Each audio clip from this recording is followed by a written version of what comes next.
सबको नमस्कार है। विश्व रंग 2021 कार्यक्रम में सबका स्वागत है। और रविंद्रनाथ टैगोर विश्वविद्यालय भोपाल को हम इस कार्यक्रम के लिए धन्यवाद कहते हैं और उन्हें शुभकामनाएं भेजते हैं कि उन्होंने हमें ये मौका दिया कि हम यहाँ मैड्रिड में इस कार्यक्रम को आयोजित कर सकें। और आप सबको यहाँ पर प्रस्तुत होने के लिए भी बहुत बहुत धन्यवाद है। आप सभी का स्वागत है। नए जुड़ने वाले लोगों से एक अनुरोध है, वे लोग अपना माइक साइलेंस पे रखें, म्यूट पे रखें।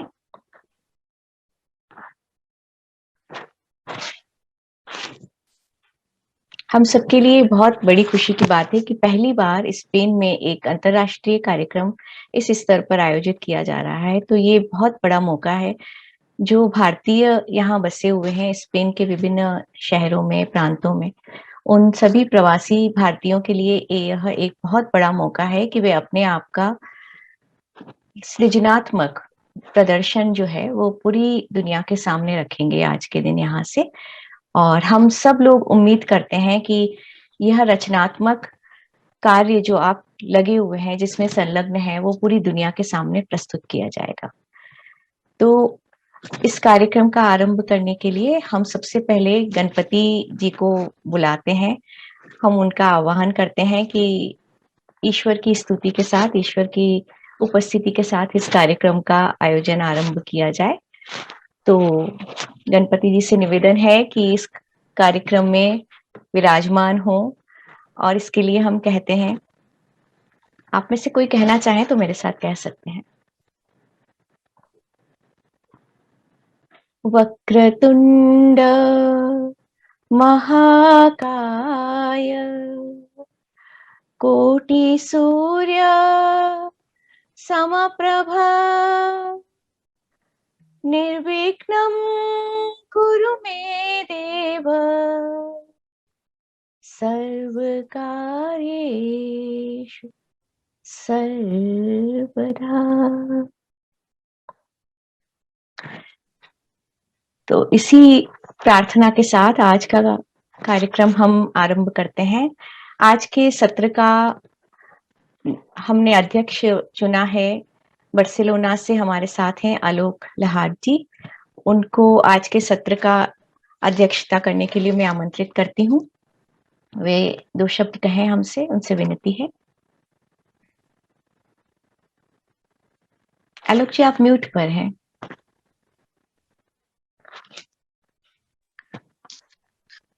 नमस्कार पूजा जी, आपका बहुत बहुत धन्यवाद। और मैं अपने हृदय की गहराइयों से आपको ये कहना चाहता हूँ कि जो ये आपने मंच दिया है स्पेन में रहने वाले भारतीयों को, और भारत से अलग होकर भी जो हिंदी की सेवा में लगे हुए उन भारतीयों को, ये एक बहुत अच्छा कार्य आप कर रही हैं।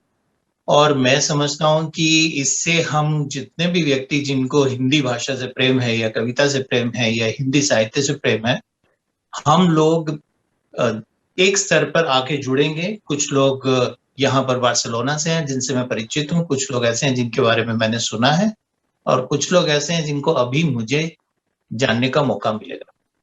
तो मैं आपकी तरफ से और मेरी अपनी तरफ से उन सब व्यक्तियों का आमंत्रण करता हूं कि उन्होंने समय निकालकर हमारे पास आए, मंच पे आए। और मैं अपनी तरफ से कमल जी का भी अभिनंदन करना चाहूंगा कि वो बहुत एक इस प्रकार के व्यक्ति हैं जिनके पास समय का अभाव रहता है, किंतु उन्होंने अपना सब कार्य छोड़कर, अपना व्यवसाय छोड़कर इस कार्यक्रम में अध्यक्ष होने की उनके हम बहुत आभारी हैं कि जो उन्होंने हमारा निमंत्रण स्वीकार किया।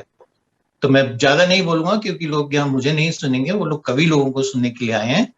तो मैं सभी को आभार प्रकट करता हूँ, और मैं आपका भी अभिनंदन करता हूँ कि आपने जो ये कार्य किया है वो बिल्कुल प्रशंसनीय है। हम कार्यवाही आरंभ करते हैं।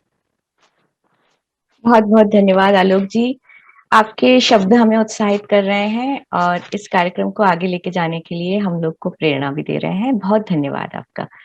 और मेरे साथ, जैसा कि आलोक जी ने बताया, हमारे साथ अब इस कार्यक्रम में बाद में जुड़ेंगे कमल फबियानी जी, हमें मैड्रिड से जुड़ेंगे आगे। वे आज के कार्यक्रम के मुख्य अतिथि हैं, लेकिन जैसा कि बताया उन्होंने कि वे काफ़ी व्यस्त हैं, तो थोड़ी देर बाद जुड़ेंगे, तब हम उनको भी सुनेंगे, उनसे बातें भी करेंगे। आज का कार्यक्रम जो आरंभ करते हैं, हम छोटे बच्चों को समर्पित करते हुए यह कार्यक्रम करेंगे क्योंकि इस वर्ष जो है ये बाल रंग के तहत कार्यक्रम आयोजित किया जा रहा है।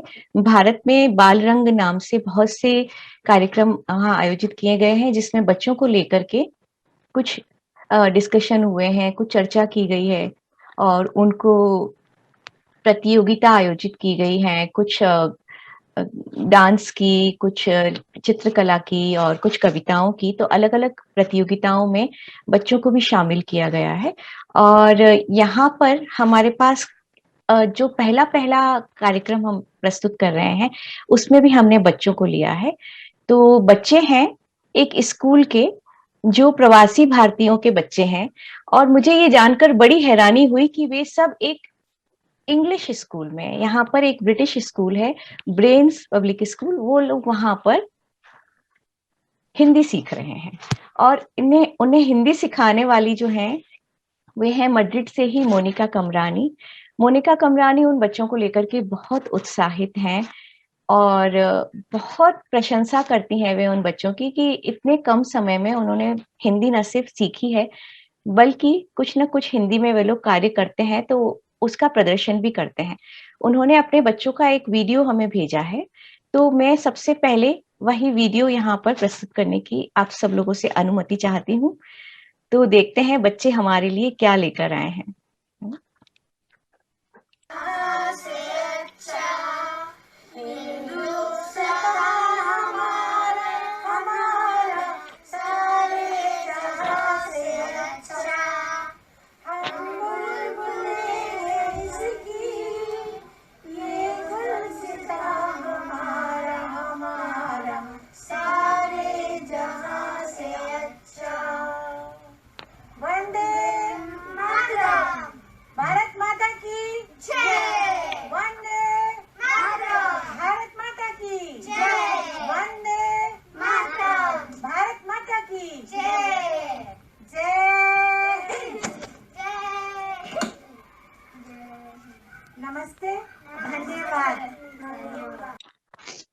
तो देखिए कितने छोटे-छोटे और बहुत प्यारे बच्चे हैं और इन सब ने हिंदी सीखी है।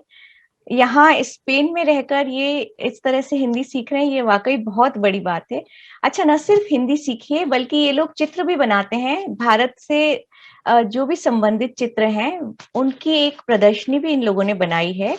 तो मैं चाहती हूँ कि हम उनको भी देखें। ये वाक़ई बहुत बड़ी बात है कि ये लोग अपने कार्यक्रमों से इस तरह से जुड़े हुए हैं।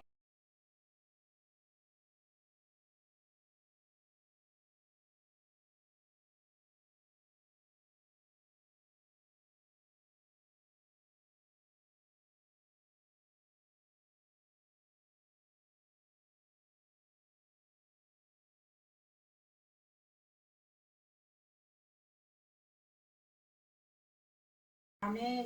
आमीन। धन्यवाद। धन्यवाद। हे ईश्वर, आपका धन्यवाद। आपका धन्यवाद। ये वाक़ई बहुत बड़ी चीज़ है और मैं बहुत खुश हूँ कि यहाँ मैड्रिड में किसी स्कूल में हिंदी सिखाने की पहल की गई है। अपने-अपने स्तर पर बहुत से लोग हिंदी सिखा रहे हैं यहाँ पर। पढ़ना, लिखना सब सिखाते हैं, बोलना सिखाते हैं। लेकिन इस किसी तरह छोटे बच्चों को स्कूल में हिंदी सिखाना, प्रवासी भारतीयों के बच्चों को इस तरह हिंदी सिखाना बहुत बड़ा कार्य है, जिसके लिए मोनिका कमरानी को तहे दिल से धन्यवाद है। आइए अब इसके बाद हम सुनते हैं श्रीनीता को। श्रीनीता ने अपने जो हमारे साथ जुड़ी हुई हैं, इनके बारे में मैं बताना चाहूँगी। वे यहाँ पर रहते हुए कुछ पेंटिंग्स बनाती हैं, पढ़ती भी हैं। वे यहाँ पर हैदराबाद से आई हुई हैं, मैड्रिड में रहकर एस्ट्रोफिज़िक्स में पीएचडी कर रही हैं और क्योंकि कला से इनका जुड़ाव है, तो ये अलग-अलग प्रकार के चित्र बनाती हैं। जैसे कि इन्हें पसंद है कि विश्व प्रसिद्ध चित्रों का पुनर्निर्माण किया जाए। तो बहुत जो फेमस आर्टिस्ट हैं, जो पेंटर्स हैं, उनके चित्रों को लेकर के उनका पुनर्निर्माण करती हैं। लैंडस्केप पेंटिंग इन्हें बहुत पसंद है, शहरी दृश्यों का चित्र बनाना इन्हें बहुत पसंद है। मंडला पेंटिंग भी इनका बहुत बहुत ही बढ़िया काम है उसमें। और पीएचडी के अलावा मैड्रिड में दूसरी गतिविधियों में भी ये संलग्न रहती हैं, जैसे कि जो लोग चित्रकला सीखना चाहते हैं, उनके लिए ये क्लास चलाती हैं। उन्हें चित्र बनाना सिखाती हैं। और स्त्रियों के लिए, यहाँ पर महिलाओं के लिए उन्होंने नॉन फिक्शन का एक बुक क्लब बना रखा है, जिसे वे मैड्रिड में चलाती हैं। और उसके अलावा मैड्रिड में कुछ होमलेस कम्युनिटी है, जिनके लिए ये एक बहुत ही महान कार्य कर रही हैं। ये भोजन की व्यवस्था करती हैं, महीने में एक बार फूड ड्राइव आयोजित करके। तो श्रीनीता का मैं वीडियो यहाँ पर आप सब लोगों को दिखाना चाहूंगी। आइए आप देखते हैं। और श्रीनीता, इस बीच में अगर आप कुछ कहना चाहें, अपनी पेंटिंग्स के बारे में बताना चाहें, तो आपका स्वागत है। ठीक है जी, बहुत धन्यवाद। मैं आपका ये वीडियो यहाँ पर अभी दिखाती हूँ सबके सामने। ये देखिए,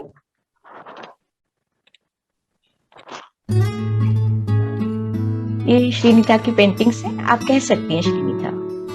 ये मंडला है मेरी, मुझे बहुत शौक है मंडलास बनाने में। और लैंडस्केप पेंटिंग जो कहते हैं, मैं वो भी बनाती हूँ। ये एक्चुअली मेरा फेवरेट टॉपिक है आर्ट में। और जैसे पूजा जी ने कहा, मैं फेमस पेंटिंग्स का रिक्रिएशन बनाती हूँ। ये गुस्ताव क्लिम्ट का ट्री ऑफ लाइफ है जो मैंने बनाया है। क्या है कि आपको भी ये सारे मेरे पेंटिंग्स पसंद आए, और अपॉर्चुनिटी के लिए बहुत धन्यवाद।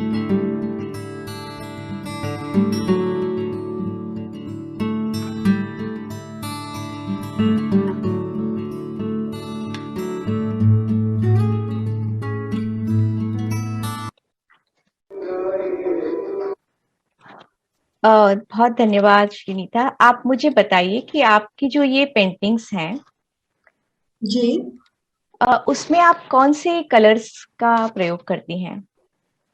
मैं ज्यादातर एक्रेलिक पेंट्स यूज करती हूँ। अच्छा। वाटर कलर्स, स्केचेस, मार्कर्स भी यूज करती हूँ, मगर मुझे एक्रेलिक पेंटिंग्स बनाने में ज्यादा मजा आता है।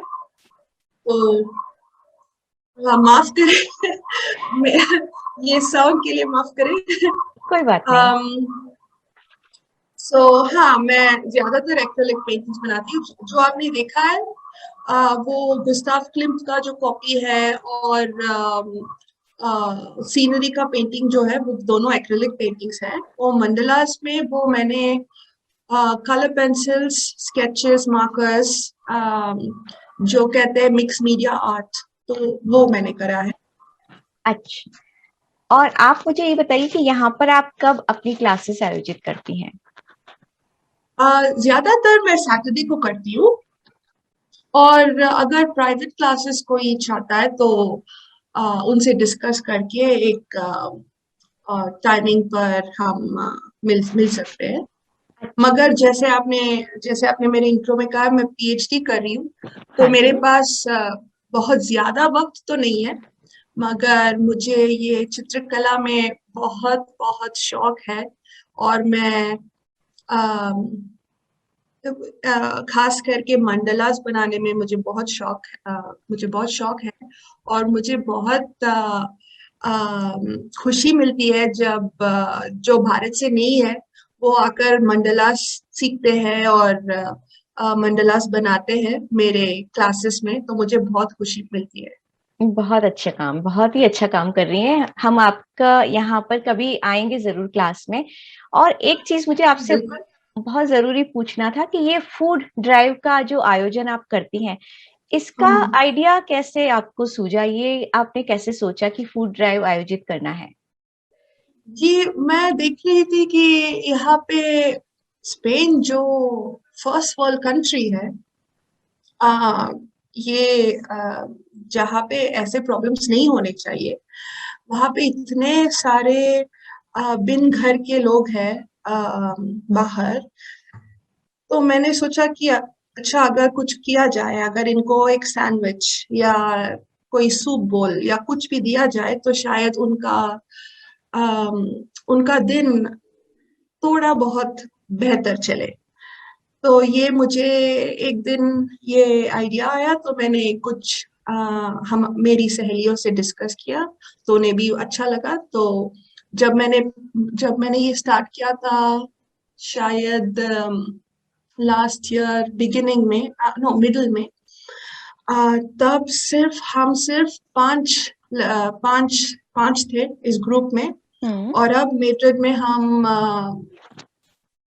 करीबन 80 लोग हैं जो हर महीने होमलेस पीपल को खाना देते हैं और उनसे बातचीत करते हैं, उनका जो भी दुख है सुख है सुनते हैं। अरे वाह। तो हाँ, मुझे बहुत पसंद है। मुझे ये बहुत ये अच्छी बात है, बहुत ही नेक काम कर रही हैं आप। यहाँ हमारे साथ जो भी जुड़े हुए हैं, जो सुन भी रहे हैं, वे भी किसी तरह आपसे जुड़ना चाहे हैं तो उन सबको आमंत्रण है कि वे चाहें आपसे संपर्क कर सकते हैं और जी, जुड़ बिल्कुल, सकते हैं बिल्कुल। इस आयोजन में। ये वाकई बहुत ही जरूरी आयोजन है कि जो यहाँ पर लोग भूखे रह रहे हैं, कम से कम भूखे न रहें वे। जी, जी। Thank you so much. धन्यवाद श्रीनीता, आपका बहुत बहुत बहुत शुक्रिया। धन्यवाद। अब हम चलते हैं यहाँ से, मैड्रिड में ही चलेंगे अभी भी, और मैड्रिड में हमारे साथ हैं जो कि सेवा करती हैं। वे अपने आप को सेविका कहती हैं, कृष्ण की सेविका है, मंदिर की सेविका है, और अपने आप का पूरा जीवन उन्होंने सेवा पे समर्पण कर दिया है। गीता आश्रम की सेवा में उन्होंने अपना जीवन समर्पण किया है। तो आइए हम उनका पहले वीडियो देखते हैं, उसके बाद मैं उनके बारे में कुछ बताती हूँ।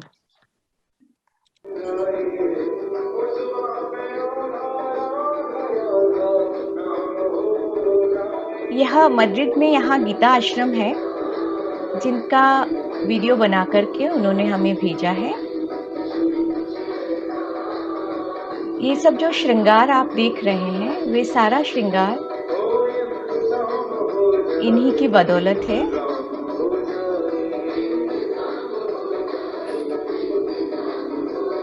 अच्छा, तो अब यहाँ पे मैं बुलाना चाहती हूँ रानू सबरवाल को। वे मैड्रिड में रहती हैं और भजन कीर्तन से उनका बहुत विशेष लगाव है। अपने आप को, जैसा कि मैंने बताया, वे कहती हैं कि समर्पित हैं मंदिर की पूजा के लिए, ईश्वर की पूजा के लिए। पहले 17 साल वे पेरू में रही हैं और अब यहाँ मैड्रिड में रह रही हैं 15 सालों से। भगवत गीता के 12वें अध्याय को पढ़ना उनके दिल में बसा हुआ है। अपनी भाषा में बात करना, अपनी भाषा में गाना गाना, अपनी जड़ों से जुड़े हुए रहना, श्री कृष्ण से जुड़े हुए रहना, ये सब इन्हें बहुत पसंद है। तो आइए देखते हैं रानू जी का ये वीडियो जो उन्होंने हमें भेजा है, किस तरह से वे अपने आप को पूजा में समर्पित करती हैं। हे माई मेरी सच्चिया जोता वाली माता तेरी सराय देवन वाली एक है ते मांगत भोले जहान।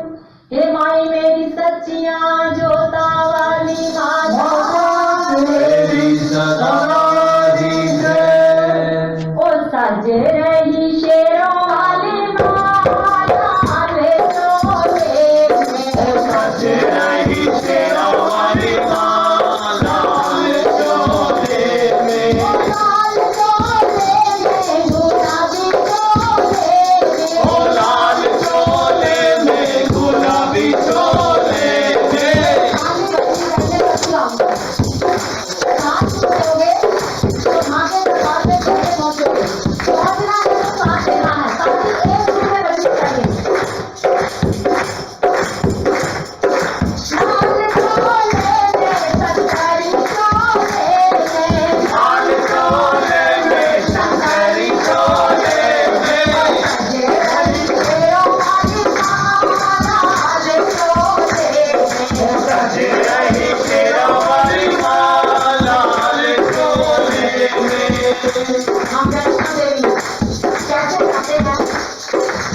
मुझे ये ऐसा लगता है कि जैसे कहीं परी कथा से निकलकर परियों की एक माता होती है ना, उस तरह से निकल के आ गई हैं और हमारे बीच में ऐसे माता को बुलाती हैं कि बस दिल जुड़ जाता है और बहुत प्यार से बुलाती हैं, इतना प्यार से बुलाती हैं कि वाकई दिल जुड़ जाता है। हमारी संस्कृति को यहाँ भारत से दूर इन्होंने जो अलग जगह के रखा हुआ है, तहे दिल से धन्यवाद है आपको, हार्दिक धन्यवाद है। बहुत बहुत बढ़िया काम कर रही हैं आप रानू जी।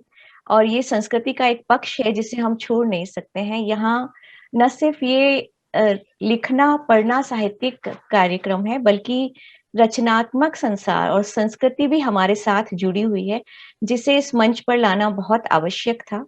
इसलिए आपका यह कार्य जो है वाकई हमेशा के लिए हमारे साथ रहेगा। धन्यवाद पूजा जी। जय श्री कृष्णा।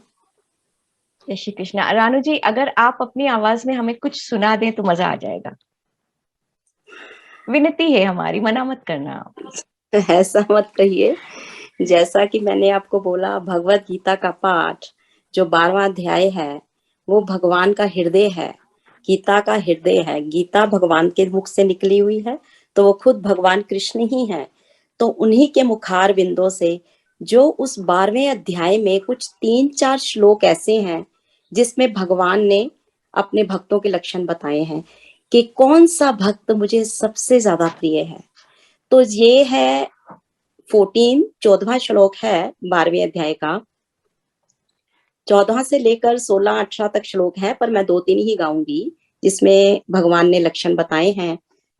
संतुष्टः सततं योगी यतात्मा दृढ़ निश्चय मयि अर्पित मनो बुद्धि यो मद भक्ता समे प्रिया यस्मानो द्विजते लोको लोकानो द्विजते चया हर्षामर्ष भयो द्वैगैर् मुक्तो यः सच मे प्रिया अनपेक्षः शुचिर्दक्ष उदासीनो गताव्यथा सर्वारंभ परित्यागी यो मद भक्ता समे प्रियः यो न हृष्यति न द्वेष्टि न शोचति न कांक्षति शुभाशुभ परित्यागी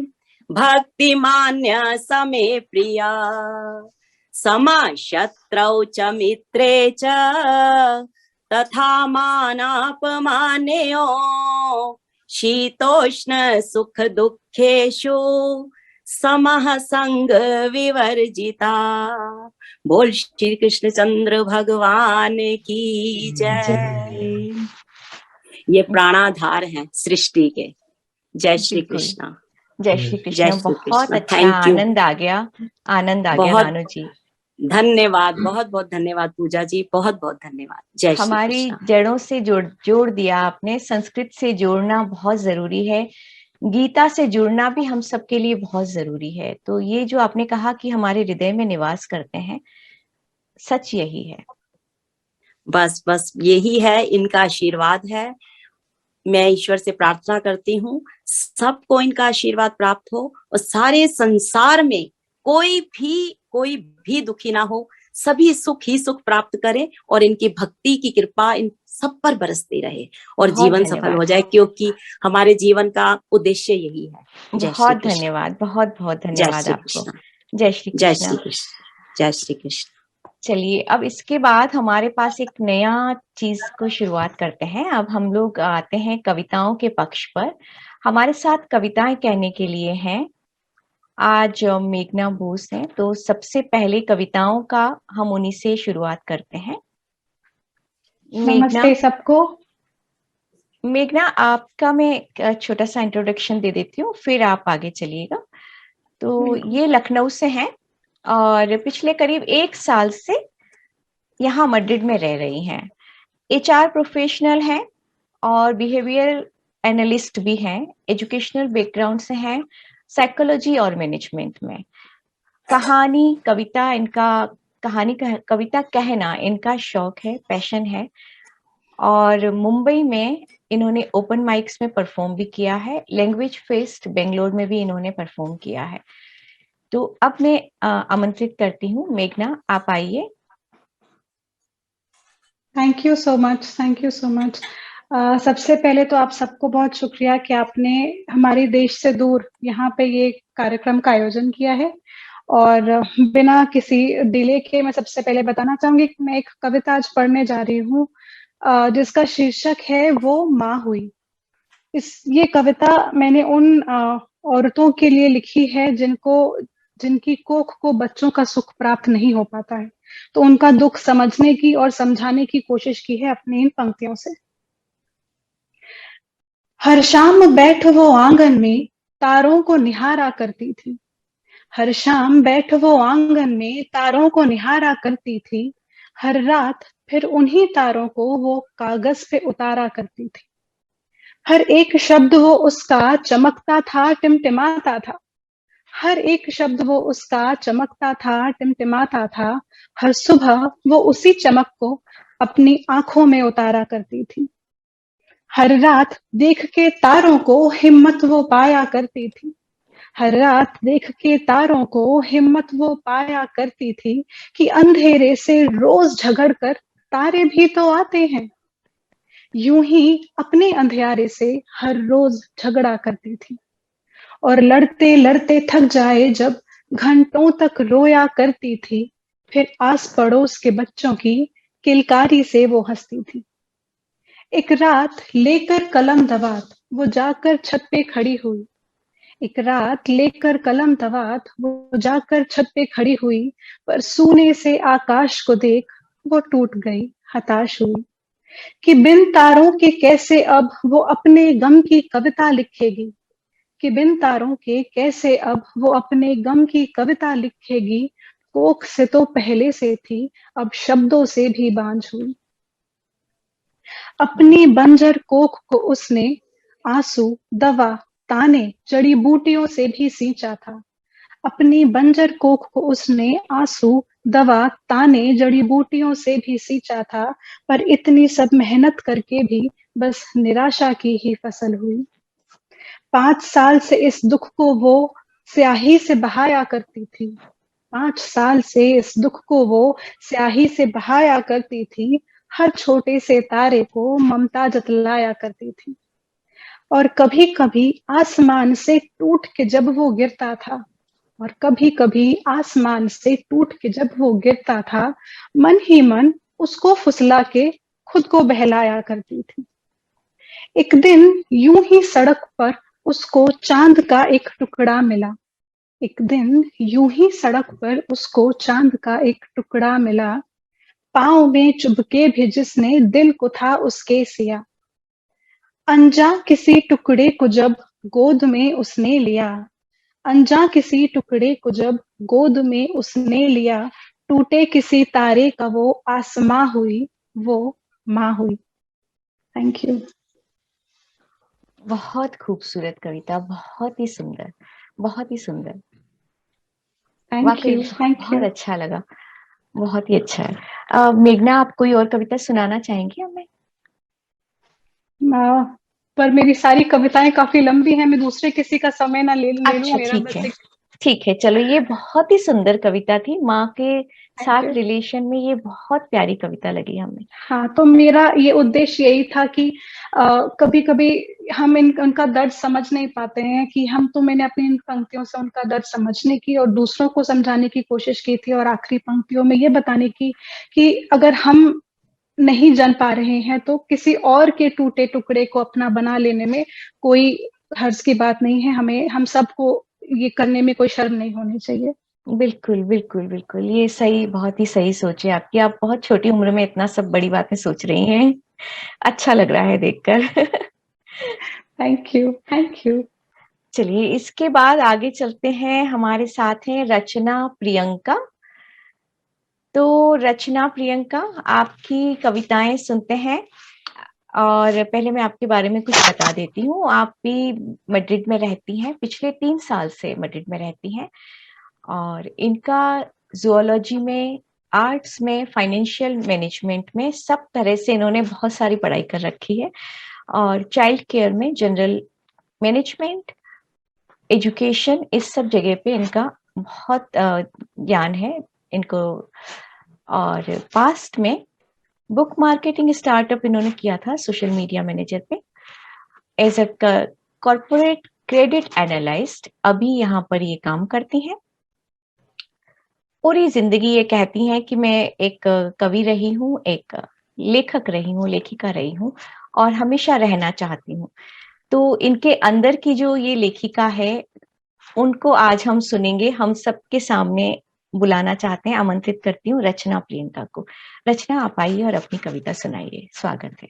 नमस्कार और बहुत बहुत धन्यवाद ये सब कुछ ऑर्गेनाइज करने के लिए और मुझे हिस्सा लेने का एक मौका देने के लिए, तो बहुत बहुत शुक्रिया। सबसे पहले मेरी जो कविता है उसमें मैं वर्णन कर रही हूँ मेरी दादी जी का, जिनका इस वर्ष निधन हो गया। उनका पूरा व्यक्तित्व एक कविता में तो समा नहीं सकता, परंतु मेरी चेष्टा है ये कि मैं आप लोगों से उनका थोड़ा सा परिचय करा सकूं। बिल्कुल। तो कविता का शीर्षक है सुमित्रा। पीली सूती साड़ी में वो गठरी जैसी दिखती थी। गठिए ने जकड़ा था सो अटक अटक कर चलती थी। कथा विचित्र सुनाती थी। ना परियां थी ना राजा थे। श्वेत केश खुल जाते हिल हिल अनुवित व्यंगों पर हंसती थी। अनुवित व्यंगों पर हंसती थी। बहुएं पांव दबाती थी और गरम रोटियां आती थी। 1970 में भी वो पूर्व पति के खाती थी। पुरुषों की वो घनी सभा में बिगुल सरीखी बजती थी। अधिकारों का बोध नहीं, वो स्वार्थ का साहस लाती थी। प्रेम घृणा सब प्रबल किए, मध्यम रास न आता था। लगभग अनपढ़ उस महिला का स्वर समस्त कुटुंब दहलाता था, समस्त कुटुंब दहलाता था। आयु सेना हुई पराजित, रंग रूप पे मान रहा। झुर्री ढके कलेवर पर चंदन उबटन लपेटा जाता था। 9 दशकों का जीवन कैसे कोई भले बुरे में बांटेगा। चंद्रगुप्त भी कैसे गुण अवगुण उनके छांटेगा। जर्जर हो तन जब शिथिल हुआ, कहे वो फिर भी उष्म रहे। दीर्घ ऐसे परिहास कोई क्यों गंभीर छुरी से काटेगा, क्यों गंभीर छुरी से काटेगा। बहुत बढ़िया, बहुत ही बढ़िया। कैसे याद किया जाता है हमारे परिवार को, कितना हमारे भीतर बसे रहते हैं, ये आपकी कविता से पूरी तरह स्पष्ट है। बहुत ही प्यारी याद है। आपने उनको जिस तरह से याद किया है, बहुत सुंदर। रचना, आपके पास अगर कोई और भी कविता है आप सुना सकती हैं हमें। जी बिल्कुल। तो मेरी अगली कविता का शीर्षक है स्वप्न पंखी। काश कि मैं जो पंछी होती, पंख खोल फिर उड़ जाती। द्रुतगामी पवन सरीखी छोर छोर में लहराती। उड़ती जाती मैं ना रुकती कभी जरा। इतनी सीमाएं तोड़ निकलती, कम पड़ जाती मुझे धरा। नापती सारे 7 समंदर, हर शिखर चूम कर मैं आती। दरियाओं के साथ घूमती, फूलों से मैं बतियाती। काश कि मैं जो पंछी होती, पंख खोल फिर उड़ जाती। नदी नहर से नीर मांगती, फल वृक्षों से ले आती। वो कृतज्ञ फिर उनके आगे शीश नवा कर मैं जाती। भिन्न भिन्न देशों को तकती, परहीन जगत पर हंसती जाती। पर देख के उनकी लाचारी फिर आंख मेरी भर भर आती। काश कि मैं जो पंछी होती, पंख खोल फिर उड़ जाती। सूर्य किरण के साथ जागती, चंद्र किरण में सो जाती। आंधी में तिनके सी उड़ती, घन सलिल सहित में बह जाती। हर श्वास में होती मुक्त हवा, हर भय से दूर निकल आती। काश कि मैं जो पंछी होती, पंख खोल फिर उड़ जाती। काश कि मैं जो पंछी होती, पंख खोल फिर उड़ जाती। बहुत सुंदर, बहुत ही सुंदर। कितनी सुंदर कविता है ये, मुझे बहुत अच्छी लगी ये कविता। तो अब हमारे साथ एक बहुत ही विशिष्ट अतिथि जुड़ गए हैं। रचना, बहुत शुक्रिया आपका, आपने हमें बहुत सुंदर कविता सुनाई है। अच्छा लगा, हमें बहुत अच्छा लगा।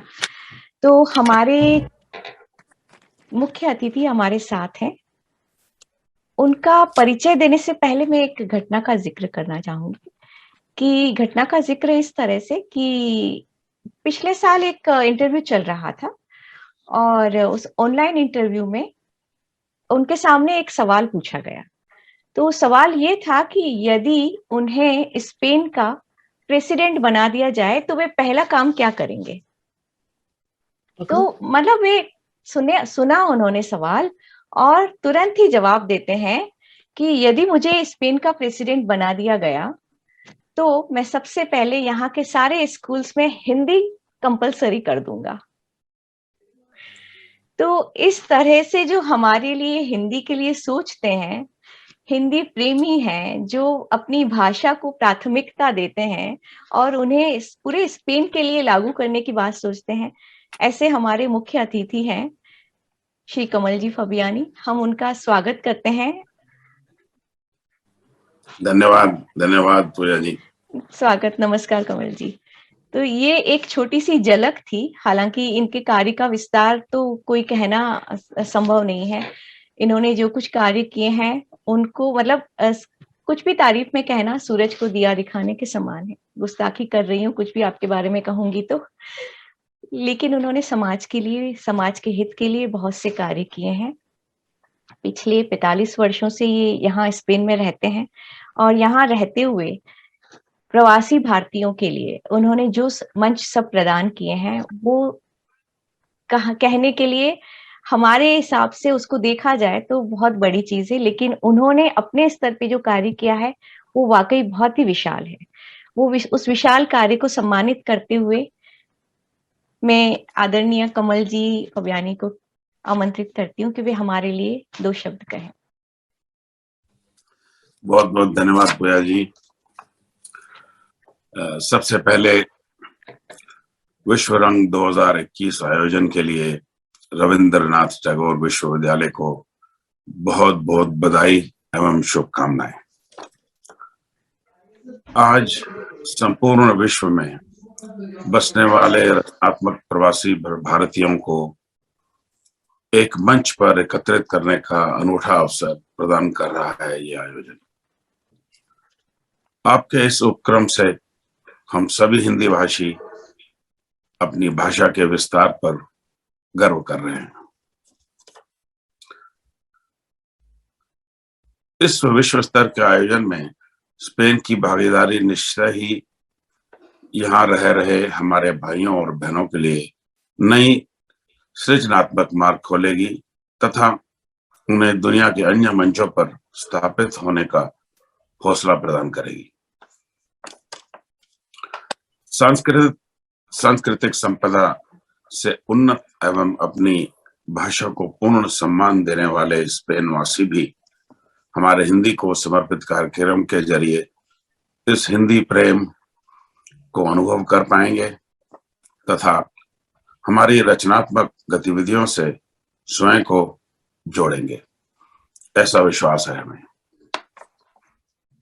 आगे भविष्य में भी हम यहाँ स्पेन में ऐसे ही अन्य हिंदी भाषा तथा भारतीय संस्कृति से संबंधित आयोजन का स्वागत करते हैं और आयोजकों को अपनी हार्दिक शुभकामनाएं भेजते हैं। विश्व रंग 2021 का उल्लास आप सभी को प्रसन्नता दे, ऐसी मेरी सदोकामना है। बहुत बहुत धन्यवाद। जय हिंद, जय भारत। धन्यवाद, बहुत धन्यवाद पूजा जी आपको। धन्यवाद। मुझे ये अवसर आपने दिया, उसका मैं आपका बहुत बहुत आभारी हूँ, बहुत बहुत आभारी हूँ। हार्दिक धन्यवाद आपको कमल जी, आप यहाँ आए, हमारे साथ जुड़ रहे हैं, ये बहुत बड़ी बात है हम सबके लिए। आशीर्वाद है आपका हमारे लिए। आप स्वयं सांस्कृतिक कार्यक्रमों से बहुत अधिक जुड़े हुए रहते हैं। यहाँ पर मैड्रिड में, स्पेन में आपने कई सांस्कृतिक कार्यक्रमों का आयोजन किया है। हिंदी से आपका खास लगाव है, ये भी हम देख रहे हैं, और कविताओं, गीत, कहानियां, ये सब चीजें भी आपको बहुत ही पसंद है। तो आपका इस सब हमारे साथ जुड़ने के लिए बहुत धन्यवाद, हार्दिक धन्यवाद आपको। बहुत बहुत धन्यवाद आपको पूजा जी, ये मौका देने के लिए। जय हिंद, जय हिंद, जय हिंद। आप हमारे साथ जुड़े रहिए कमल जी। आप आगे हम अभी कविताओं का सेशन चल रहा है। मैं बता दूं आपको जी, कि अभी मेघना बोस ने कविता पढ़ी और उसके बाद रचना जी, प्रियंका ने कविता पढ़ी अपनी। जी, इसके बाद मैं एक कर्म योगी को यहाँ पर बुलाना चाहती हूँ। कर्म बहुत अच्छे। योगी इसलिए कि वे कर्म करते हैं और चुपचाप में करते हैं, और खासकर आज के हमारे कार्यक्रम की अध्यक्षता भी कर रहे हैं। तो आलोक लहार जी बार्सिलोना में रहते हैं। मैं उनसे निवेदन करूंगी कि वे अब अपनी कविता सुनाएं। वे पहले अपनी कविता सुना दें और मैं उसके बाद उनका परिचय बहुत दूंगी। बहुत बढ़िया। आलोक जी, स्वागत है आपका। नमस्कार। और कमल जी, आपको भी नमस्कार। बहुत बहुत मैं धन्यवाद। अभी नमस्कार। अभी विश्व में कुछ एक ऐसी चीजें हुई जिसका मुझ पर काफी असर पड़ा। उसमें से एक चीज तो अफगानिस्तान में है, जो हम लोग जानते हैं, और दूसरी चीज जो हुई वो है जेफ बेजोस। क्योंकि हम लोग व्यवसायी हैं और व्यवसाय से जुड़े हुए हैं, तो जेफ बेजोस जो हैं, जो अमेज़न के संस्थापक हैं, उनकी एक अभिलाषा है, एक इच्छा है। उसके ऊपर मैंने एक व्यंग्यात्मक कविता लिखी है जिसका शीर्षक है अमर। तो आप सबके सामने प्रस्तुत करता हूं। जी। जेफ बेजोस अमर होना चाहता है। ये वह व्यक्ति है जो एक सेकंड में करोड़ों कमाता है। ये वह व्यक्ति है जो एक सेकंड में करोड़ों कमाता है, अपने पैसे को पानी की तरह बहाता है, आपके शहर के कोने में अम्मा जान की दुकान चलाता है। ना उसके पास बेचने को कुछ है, वे ना ही कोई वस्तु बनाता है, बस वह खरीदार को विक्रेता से मिलाता है और इसी मिलन से वह कमीशन खाता है। जेफ बेजोस अमर होना चाहता है। पहले वो पुस्तकें बेचता था, फिर वह संगीत बेचने लगा। कुछ ही वर्षों में कमाल हो गया, जेफ बेजोस माला माल हो गया। पर पुस्तकों और संगीत की दुनिया में ऐसी मंदी आई, पुस्तकों को ले उड़ा किंडल और संगीत को स्पॉटिफाई। वह निठल्ला नहीं बैठा और रुकना उसका काम नहीं। अब उसकी दुकान में मिलता कौन सा सामान नहीं। खोल अनगिनत दुकानें, उसने देश विदेश में ऐसी छवि बनाई, हर कोई उससे माल घर मंगाए, चाहे नेता हो या नाई। दुनिया के कोने कोने में उसने दूजों का माल पहुंचाया और रिकॉर्ड टाइम में नाम उसका फॉर्च्यून 500 में आया। फिर उसने क्लाउड स्टोरेज का ऐसा जाल बिछाया, माइक्रोसॉफ्ट और गूगल भी उसके चंगुल में आया। अम्मा जान की दुकान के बाद उसने ब्लू ओरिजिन सजाया, वहां उसने न्यू शेपर्ड नाम का अंतरिक्ष यान बनाया। करोड़ों खर्च वे भाई संग अंतरिक्ष में उड़कर आया। पहले अंतरिक्ष पर्यटकों में होने का उसने नाम कमाया।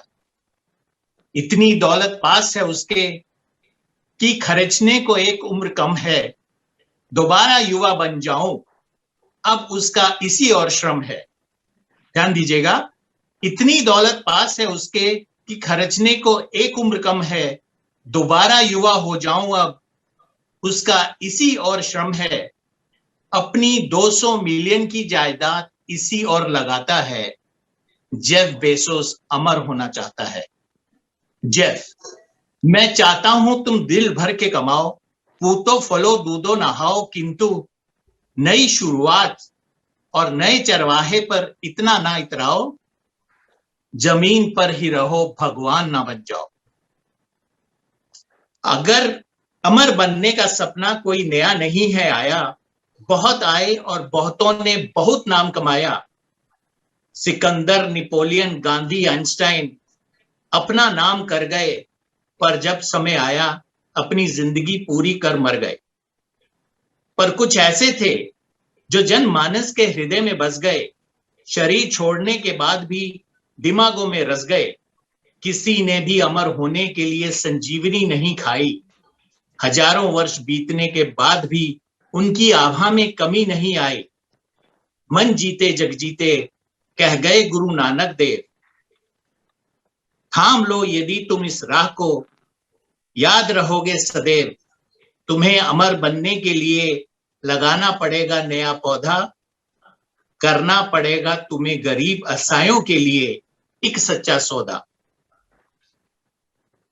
यही से कमाई दौलत को तुम अच्छे काम लगाओ, दुनिया में भुखमरी का तुम नामो नाम मिटाओ। बीमारी को भी अपनी दौलत से जब तुम मार भगाओ, प्यार मोहब्बत का तुम दुनिया में संदेश फैलाओ। मेरी मान लोगे तुम कभी ना पछताओगे, ये पक्का है तुम हर एक के दिल में बस जाओगे। यदि संभव है तुम्हारे नाम पर एक नया पंथ होगा, पर इस बात की गारंटी है तुम अमर हो जाओगे।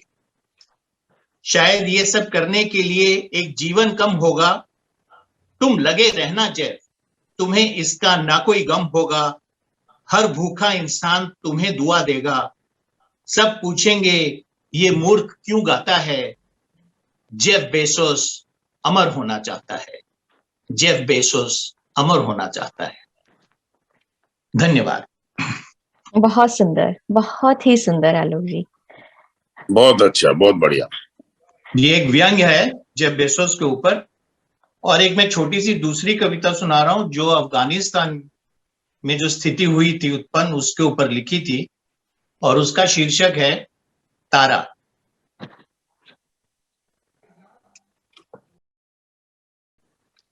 उसका जो कैसे बोलूं, एक और ही तरह का उसका एक जायका होगा, तो आपके सामने उसको प्रस्तुत करने की कोशिश कर रहा हूं।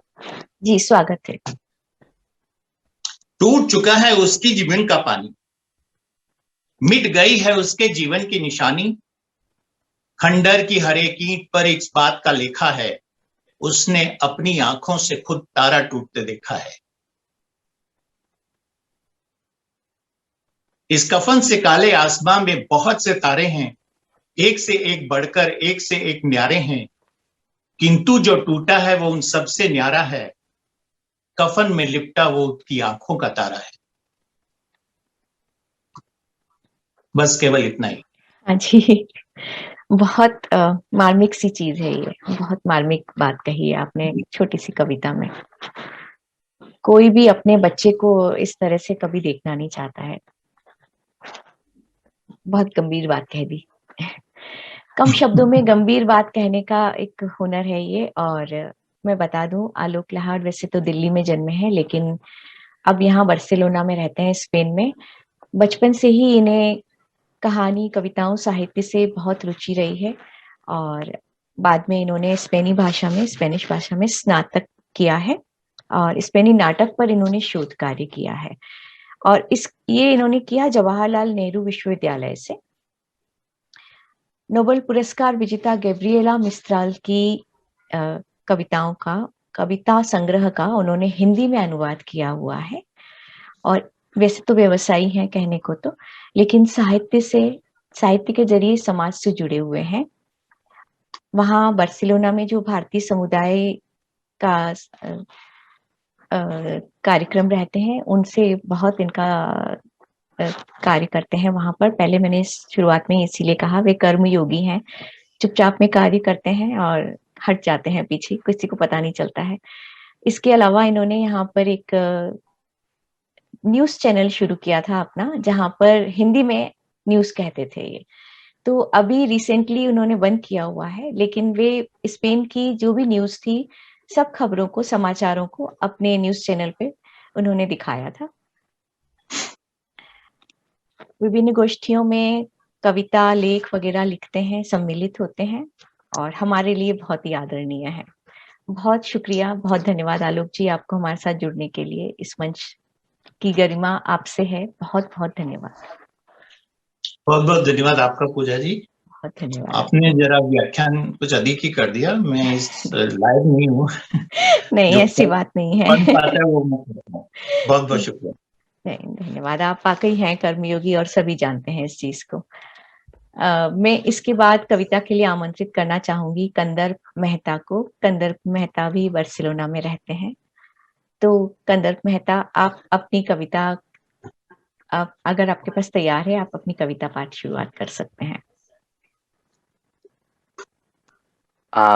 बहुत बहुत धन्यवाद पूजा जी। सबसे पहले आपका मैं हृदयपूर्वक धन्यवाद करना चाहता हूँ कि आपने इतने अच्छे कार्यक्रम का ये आज जो संचालन किया है और पूरा आयोजन किया है, उसके लिए हम सब आपके ऋणी हैं। और एक श्रोता के रूप में ये मेरा सौभाग्य है कि मैं इतने अच्छे कलाकारों को अभी सुन पाया, इतनी अच्छी कविताएं मैं सुन पाया। और इन मेघना जी, रचना जी, आलोक जी, इनके सामने मैं अकिंचन हूँ और अपने रचनाओं को कविता कहने का तो साहस नहीं करूँगा। मगर मैं ये एक दो रचनाएं मेरी आपके समक्ष पेश करता हूँ। ये जो पहली रचना है मेरी, ये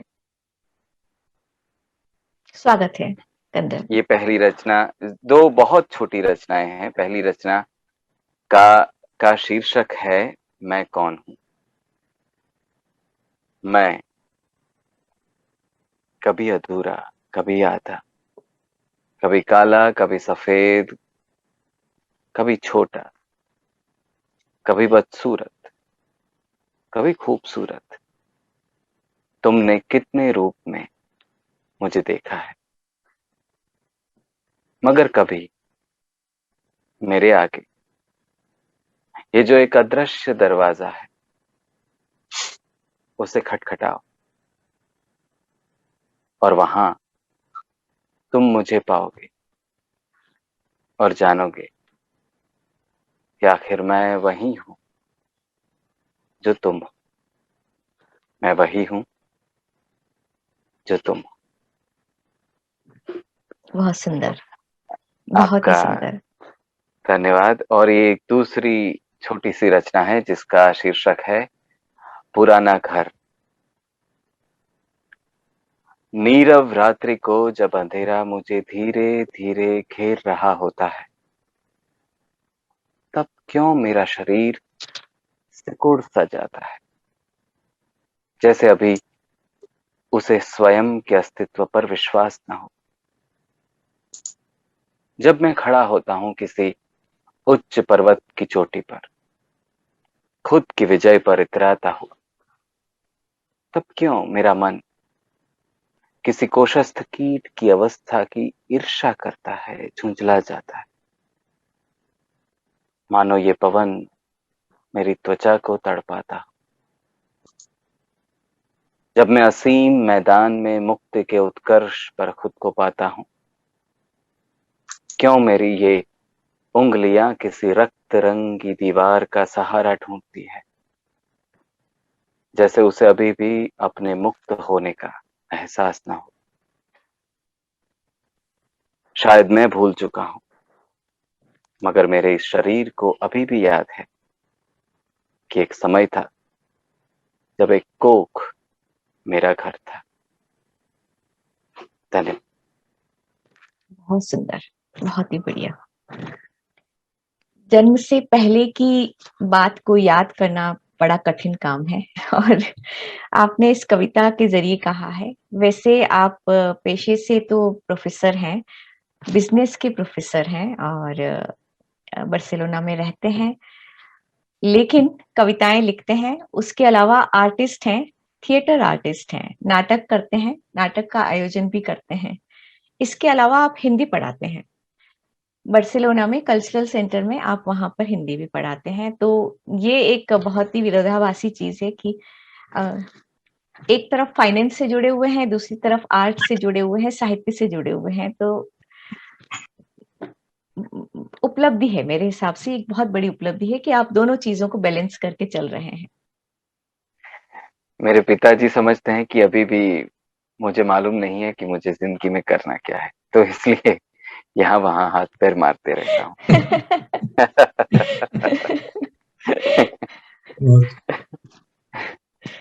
चलिए आगे चलते हैं।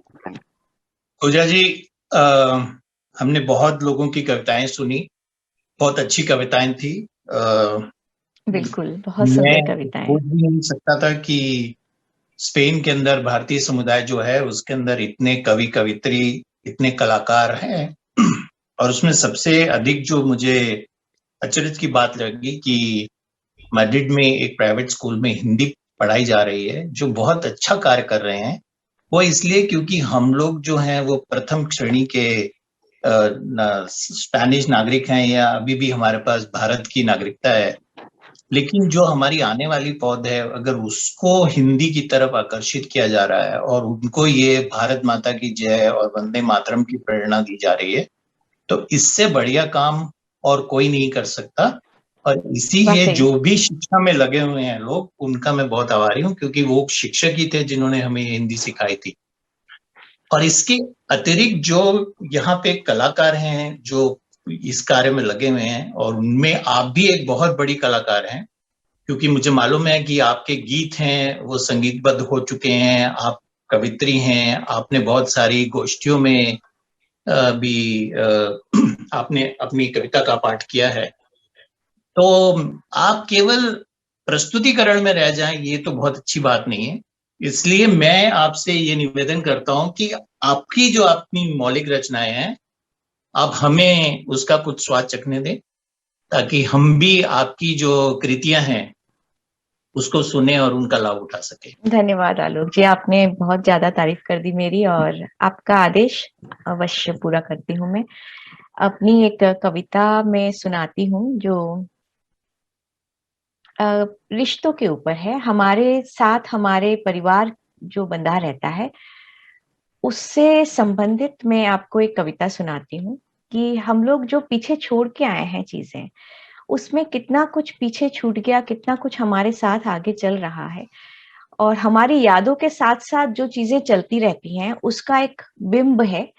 और इस बिंब के लिए मैंने एक लड़के का चुनाव किया है। एक लड़का है जो अपनी पुरानी जिंदगी को याद कर रहा है, और उसमें क्या क्या देखता है वो अपने उस कविता के साथ कहता जाता है। तो इस कविता का नाम है याद गली। परिवार को समर्पित है ये।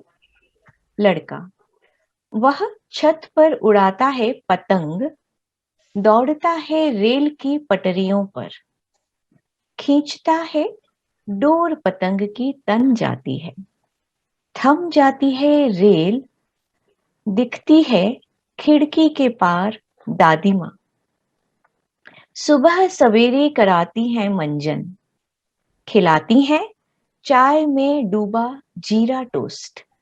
ये एक तरीके की याद है जो उस जमाने में मुझे याद आता है, तो मैं उसी याद को यहाँ पर उस लड़के के जरिए भी कह रही हूँ कि उस जमाने में मुझे याद है ऐसा हुआ करता था। पीछे आते हैं दादाजी, झक सफेद दूध का गिलास उठाए, ठीक उतना ही गरम जिससे न जीभ जले न दिल। उसकी पतंग उड़ान भरती है, रुक जाती हवा में ही माँ के प्रवेश से। नहलाकर यूनिफॉर्म पहनाती है माँ, बुआ खिलाती है दही पराठे का नाश्ता। भरा पूरा परिवार है, सब है वहां परिवार में, और हर एक जने का अपना अपना एक रोल है। तो बुआ खिलाती है दही पराठे का नाश्ता, सब विदा करते हैं। स्कूल पहुंचाते हैं पिता, शाम को लेने आते हैं चाचा। फिर चल पड़ती है थमी हुई रेल, समय के अबूझ रथ पर। हवा में मचल उठती है पतंग, कसने लगता है मांझा, पेंच लड़ाता है वो चांदनी की छत पर। बचपन में उसे चांद पुकारता था, देखता था उसके पारभासी गले से किस तरह उतरता था पानी। ऐसा होता है ना, बचपन में हम देखते हैं कि जब बच्चों के गले से पानी उतरता होता है तो वो दिख के आता है। तो उस लड़के में भी ये क्यूरियोसिटी है, और वो देखता है कि कैसे उतरता था उसके पारभासी गले से पानी। फिर आईने के सामने पिया करता था पानी, अपारदर्शी नेक बोन हिलती हंस पड़ता वो। कुदरत के दोगलेपन पर लहू उभर आया है डोर थामे हुए, उसकी रेल ठहरी प्रथम स्पर्श पर। झुरझुरी ने हवा दी, लालायित किया छूने को। एक बल खाती है पतंग, आकाश चूमती है। दौड़ पड़ती है वेगवान रेल, दोनों पटरियों पर टिकी। लड़का गिनता है रेल के डिब्बे, रेल वही है, पटरी वही। डिब्बों की संख्या बदल जाती है, हर बार पतंग नए रंग की। बहुत अच्छे। धन्यवाद, धन्यवाद, बहुत धन्यवाद आपको। आलोक जी, धन्यवाद, आपने मुझे कविता कहने का अवसर दिया। बहुत नहीं, धन्यवाद। बनता था आपका कविता कहना। आप स्वयं इतनी अच्छी लेखिका हैं और अच्छा कार्य कर रही हैं। स्पेन में रहते हुए भी आप बात के संपर्क में हैं, तो बहुत ये तो शुक्रिया, बनता है। बहुत बहुत शुक्रिया आपको। अब चलते हैं हम यहाँ से कुछ हमारे स्पेन के बारे में जानते हैं। वैसे तो स्पेन यूरोप के साउथ में बसा हुआ एक छोटा सा देश है, लेकिन इसके बारे में कहने के लिए बहुत कुछ है। तो हम आज सबसे पहले सुनते हैं, चंद्रू बेलानी ने हमें एक वीडियो बनाकर भेजा है, तो हम उनको सुनते हैं कि वे क्या कहते हैं स्पेन के खान पान की आदत पर और यहाँ पे क्या क्या विशेष चीजें हैं। आइए उनसे जानते हैं ये चीजें। नमस्कार पूजा जी और सारे हमारे अतिथिगण जी, बहुत बहुत नमस्कार।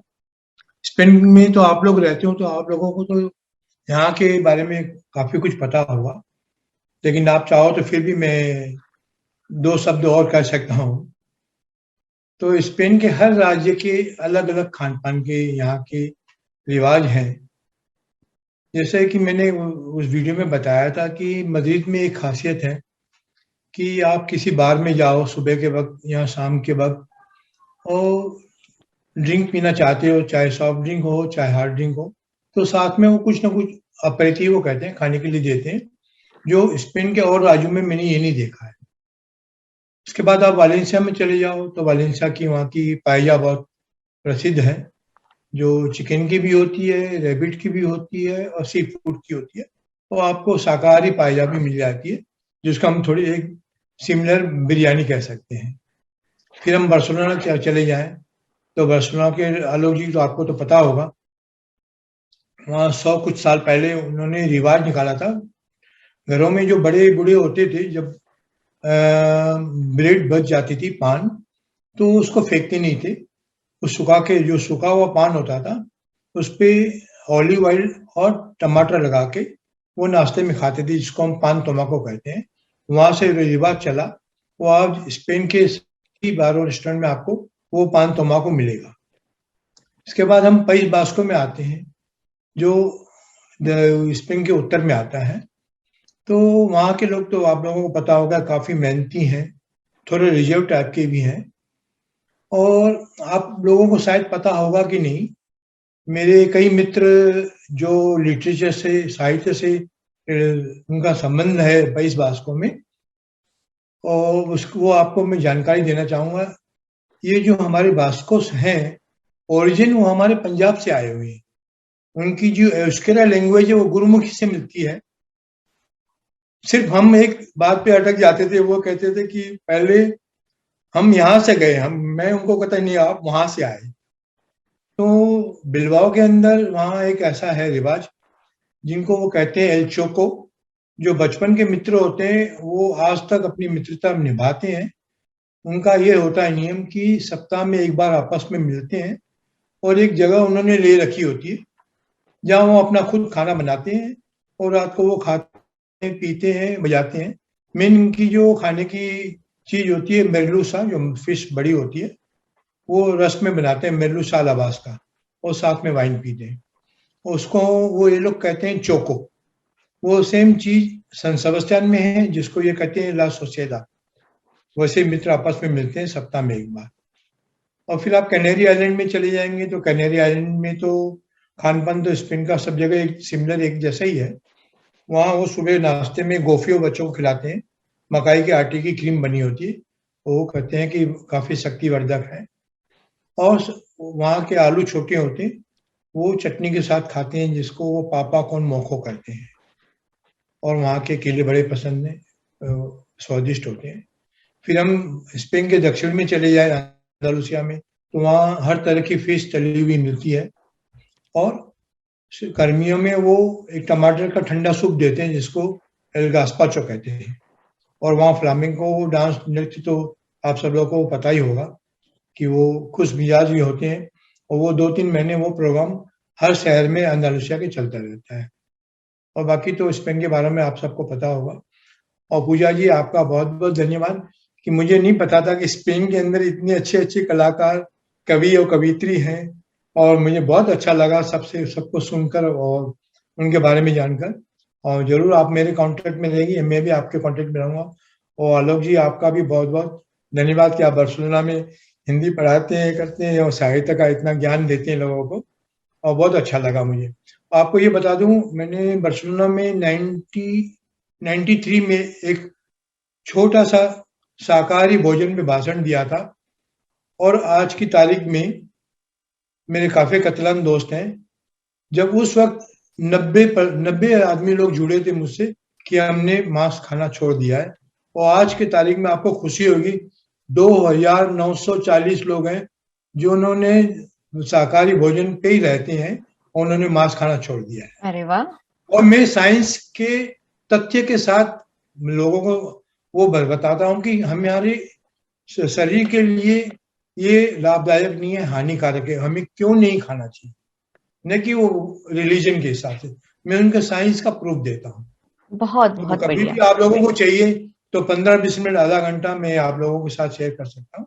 और अगली बार हम इस बारे में बात बिल्कुल, कर सकते हैं। अगली बार बिल्कुल हम क्योंकि एक कभी लोगों कार्यक्रम इस को तरह मेरा का आयोजन आभार अवश्य ना भी करेंगे। लेने। और चंद्रू बिलानी की तरफ से जो ये वीडियो था, उसे दिखाने की जरूरत नहीं रही। उन्होंने इतना अच्छे से अभी हमें लाइव पर सब बता दिया कि अब उस वीडियो की आवश्यकता नहीं रही। उन्होंने पूरी बिल्कुल। जो भी जानकारी थी हमें सामने आमने बैठकर कह दी। तो बहुत बड़ी बात है ये। चंद्रू जी, आपका बहुत बहुत धन्यवाद। और नहीं, आपका आपने बहुत हमें धन्यवाद जी। पूरे स्पेन के खान पान के बारे में बता दिया कि यहाँ की क्या विशेषताएं हैं, यहाँ पर क्या खाते हैं और किस तरह से खाते हैं।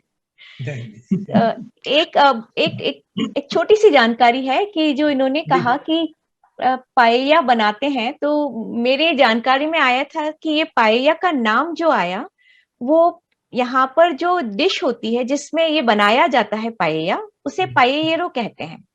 पाएयेरो, बिल्कुल। तो उस पाएयेरो नाम की वजह से इस खिचड़ी नुमा चीज का, इस बिरयानी नुमा चीज का उन्होंने पाएया नाम दिया है। पाएया नाम है। तो जी, ये जी, छोटी सी ऐसी जानकारी मेरी सामने जी, आई जी, थी, तो मैं सबके बिल्कुल। सामने वो शेयर करना चाहती थी। धन्यवाद। आलोक जी, आप कुछ कह रहे थे शायद। नहीं, केवल ये कह रहा था कि ये मुझे लगता है कि जो पाएया है वो भारत को और स्पेन को एक दूसरे से जोड़ता है, क्योंकि जो ये जो व्यंजन है, हमारे यहाँ इसको पुलाव बोलते थे। वही शब्द फिर अंग्रेजी में पिलाव करके आया है। और यहाँ पे वो जब तक पहुंचा है, क्योंकि जिस तरह हमारी जो गिनती की सभ्यता थी, जो हम 10 अक्षरों 10 उंगलियों से हम लोग गिन सकते थे, या 10 अंकों से हम जो गिनती कर सकते थे, वो भी धीरे धीरे स्पेन से भारत की तरफ आई। और इसी तरह साहित्य की अगर हम बात करते हैं तो पंचतंत्र जो है उसका भी यहाँ पे बहुत समय पहले टोलेडो में उसका अनुवाद किया गया था। अरबिक के वो आया था, उसका नाम है कलीला इदिमना। इस तरह की बहुत सारी चीजें हैं जिससे हम अभिज्ञ हैं इस समय, हमें मालूम नहीं है, पर इस पे शोध चल रहे हैं, बहुत सारे लोग बहुत काम कर रहे हैं। तो ये जो पाएया है और पिलाव, वो स्पेन और भारत को एक दूसरे से जोड़ते हैं। बिल्कुल। वैसे भी स्पेन और भारत में मैंने देखा है बहुत सारी चीजें जो हैं कुछ कॉमन सी हैं। जैसे हमारी सांस्कृतिक विरासत है, जैसे हमारा परिवार का कॉन्सेप्ट है, वो यहाँ स्पेन में भी बहुत है। और जैसे हमारे यहाँ चर्चा करने का एक रिवाज है, भारत में बहुत सारी बातें करने का एक तरीका है, वैसा ही यहाँ पे भी लोगों को बहुत पसंद है कि बातें करना, चर्चा करना। और बिल्कुल बिल्कुल, ये हमारा स्पेन के साथ एक खास नाता तो है ही है, स्पेन और भारत के बीच में। जी, इस पे एक किताब भी लिखी हुई है। कई साल पहले एम्बेसी ने रिलीज की थी एक किताब, भारत और स्पेन का जो आपस में संबंध है और सिमिलरिटी है। कह रहा हूँ, मुझे पहली बार पता चला कि जो बास्क भाषा है वो पंजाबी से मिलती जुलती है। जो यहाँ की एक भाषा है कालो, जो अधिकतर जो जिप्सी लोग हैं, खितानोस, वो बोलते हैं। उसके ऊपर मैं एक व्यक्ति से मिला था जो शोध कर रहा था, और वो पंजाबी और हिमाचली से काफी उसके अंदर शब्द हैं, यानी कि उसको जो कालो बोलते हैं क्योंकि उनका रंग काला था जब वो लोग यहाँ आए थे, तो वो भी कालो जो शब्द है वो हिंदी के शब्द काला से ही निकला हो। अच्छा अच्छा अच्छा अच्छा। तो अभी इसके ऊपर शोध करेंगे चंद्रू जी कि वास्क और पंजाबी कितनी समानता है। कितनी जानकारी मिल रही है आज के सेशन में हमें। और ये खितानो जो जिप्सी है वो पानी को पानी कहते हैं, आपको पता होगा। अच्छा।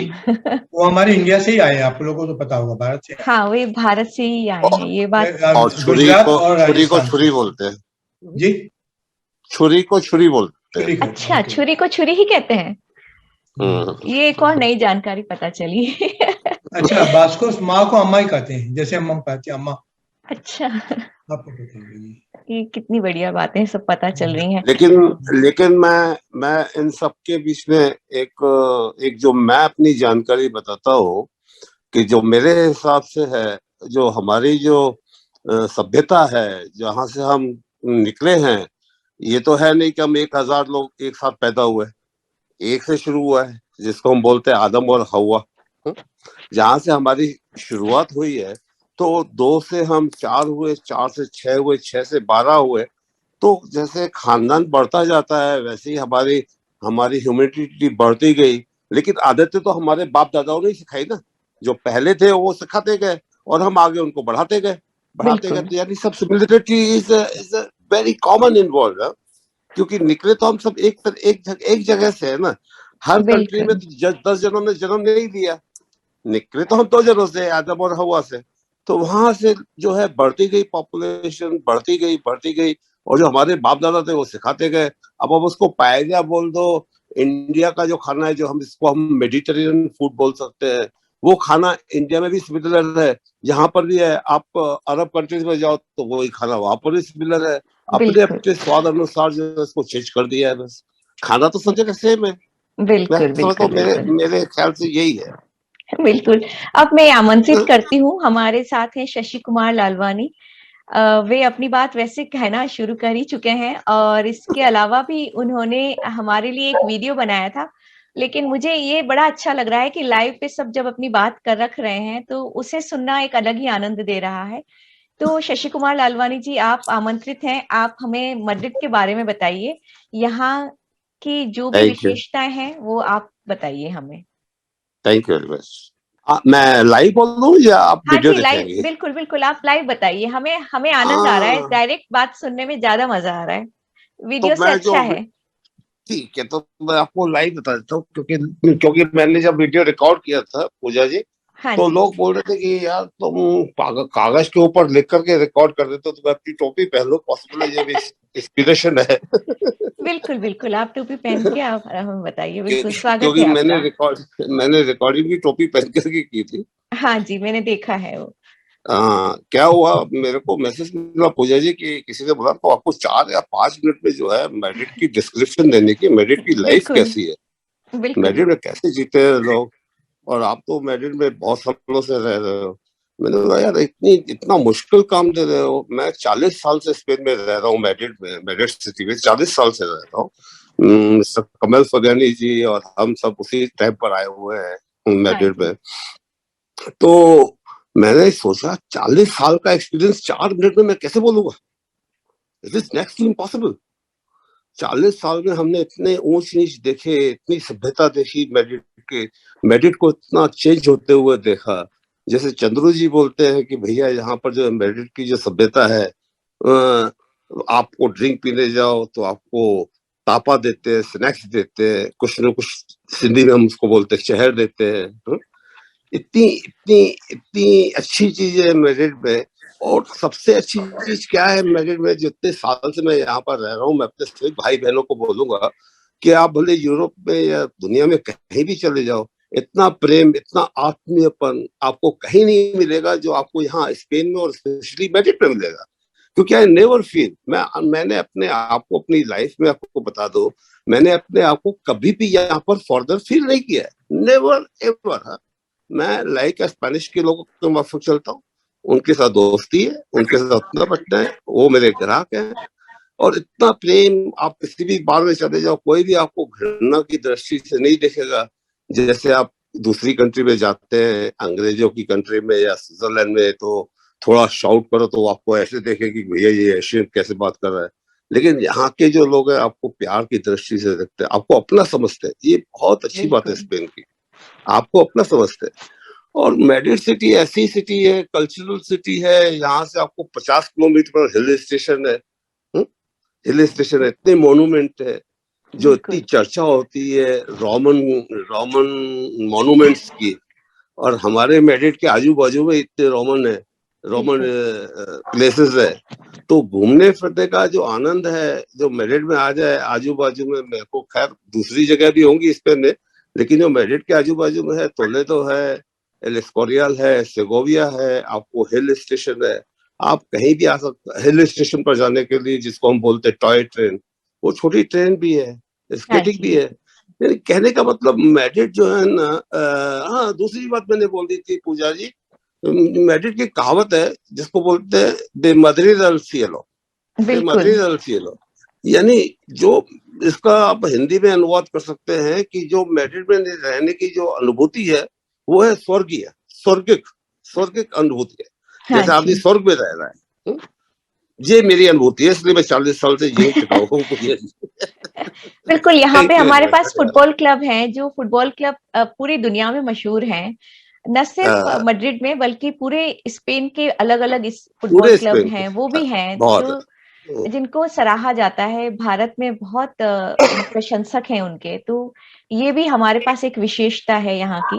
हाँ, बहुत अच्छा है, बहुत अच्छा ट्रेंड है यहाँ पर स्पेन के। मैं बोलता हूँ कि जितना मैं और लोगों से भी सुना है जो लोग स्पेन में घूमने आते हैं, स्पेशली मैड्रिड में या स्पेन में, वो ऐसा ही बोलते हैं कि जो मजा स्पेन में है वो दुनिया के किसी भी कंट्री में नहीं है। बिल्कुल, हाँ, बिल्कुल। मजा ले सकते हैं 1 हफ्ते के लिए, 3 दिन के लिए, 4 दिन के लिए, लेकिन जो इतनी विविधता है यहाँ पर स्पेन, वो दुनिया में कहीं नहीं, कहीं बिल्कुल, बिल्कुल सच कह रहे हैं आप। धन्यवाद शशि कुमार जी, बहुत अच्छी बातें आपने हमें यहाँ के मैड्रिड के बारे में बताई। इसके अलावा मैड्रिड जैसे कैपिटल है स्पेन का, तो यहाँ पर हमारे पास जो भी ऑफिसेस हैं, सरकारी कार्यालय जो हैं, उनके साथ कार्य करना बहुत आसानी रहती है। वो भी एक बहुत बड़ा सुविधा बहुत बड़ा प्लस पॉइंट है। जी, बहुत बड़ी सुविधा है हम सबके लिए यहाँ पर। हाँ, दूसरी बात की जो यहाँ के जो अपने को मैं समझता हूँ, इस मैड्रिड को एक अवार्ड भी मिला हुआ है यूरोप का, कि यहाँ के जो साइन लगे हुए हैं अपनी मैड्रिड सिटी में, ये इसको भी एक फर्स्ट प्राइज मिला हुआ है यूरोप का, कि ऐसे साइन आपको यूरोप में कहीं नहीं मिलेंगे। और एक ऐसी सिटी जहाँ पर मेयर ने चैलेंज किया था कि मैड्रिड के एक कॉर्नर से दूसरे कोने पर आदमी आधे घंटे में पहुंच सकता है पूजा जी, आधे घंटे में।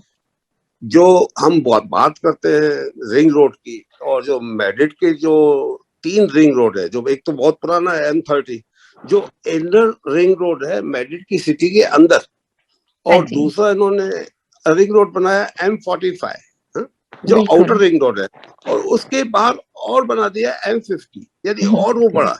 यदि आप इसी से अंदाजा लगा दीजिए कि क्रॉस करने वक्त, मैड्रिड को क्रॉस करने के लिए आपको मैड्रिड सिटी के अंदर के आजू बाजू में भी घुसने की जरूरत नहीं, बाहरी बार से आप निकल। बिल्कुल सही बात है। इससे क्या है, यहाँ पर जो मेयर का चैलेंज था कि एक पॉइंट से दूसरे पॉइंट पर आप जो है 15-20 मिनट में पहुंच जाएंगे, वो बिल्कुल रियल है, बहुत रियल है। यहाँ पर ट्रैफिक की कोई इतनी प्रॉब्लम नहीं है, समस्या नहीं है, एक्सेप्ट पीक आवर्स जो आदमी ऑफिस वगैरह में जाते हैं, बाकी और पूरा दिन ट्रैफिक जो है फ्लूड रहता है। बिल्कुल, बहुत अच्छी सिटी है। मैं सबको निमंत्रण करूंगा कि मैड्रिड घूमने आए, स्पेन घूमने आए। और वाकई में मैं भी आश्चर्यचकित हूँ यहाँ के लोगों की इतनी प्रतिभाशाली लोगों को देख करके हमारे स्पेन में। मेरे को पूजा जी रियली बताता हूँ, मेरे को नहीं मालूम था कि हम यहाँ पर इतने प्रतिभाशाली इंडिया से लोग बसे हुए हैं स्पेन में। देख करके दिल जो है ना गदगद हो गया, गार्डन हो गया।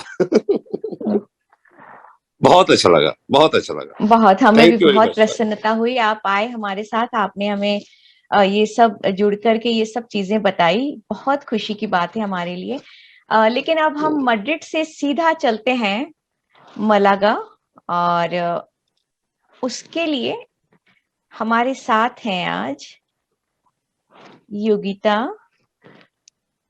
तो योगिता ने हमारे लिए एक मलागा का एक वीडियो बनाकर भेजा है, और मैं चाहती हूँ कि उस वीडियो को हम देखते हैं। आज समय की बहुत कमी हो गई है, हम सब लोग बहुत सारी बातें कर रहे हैं, और इसके साथ जुड़ना बहुत ही खुशी दे रहा है, हमारे लिए प्रसन्नता का कारण बना है ये कार्यक्रम। विश्व रंग, इसके लिए हम लोग उसके आभारी हैं, धन्यवाद के पात्र हैं विश्व रंग, हमें इस तरह के कार्यक्रम से जोड़ने के लिए। हमने अपनी समय सीमा से अधिक अपनी बातों में लगा दिया है समय। तो जल्दी से हम सुनते हैं आज के कार्यक्रम में जो वीडियो हमें भेजा है योगिता ने। योगिता ने मलागा से हमें ये वीडियो भेजा है, मतलब रहती वे स्पेन में ही हैं, मैड्रिड में रहती हैं, और जब वे विजिट करती हैं तो वे अपने वीडियोस बनाती हैं। स्पेन भ्रमण का पूरा एक वीडियो बना करके वे अपने यूट्यूब चैनल पर लगाती हैं। तो मैड्रिड से सीधा हम उनके मलागा वाले वीडियो पर आ जाते हैं और देखते हैं वे हमारे लिए क्या है। There are many things to get you started.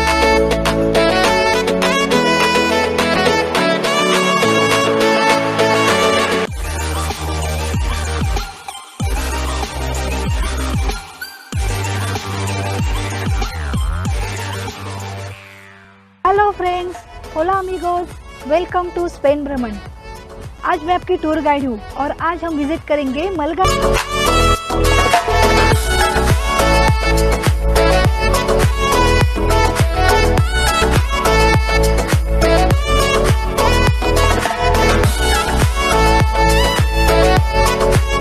वैसे तो मलगा में we can visit many places, लेकिन हम डिस्कवर करेंगे मलगा की top 10 tourist attractions.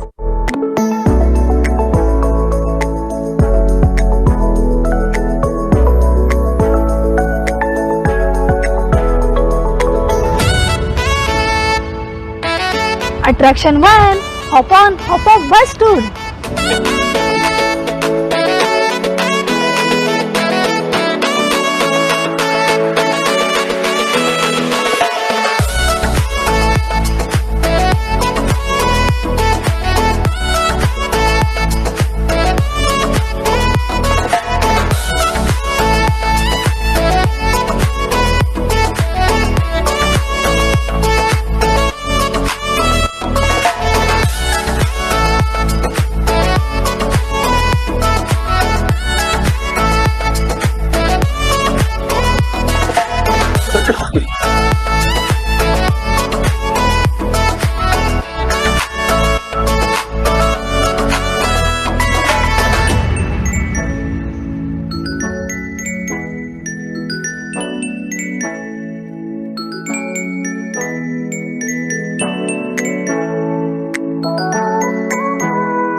Attraction 2, Plaza de Torre.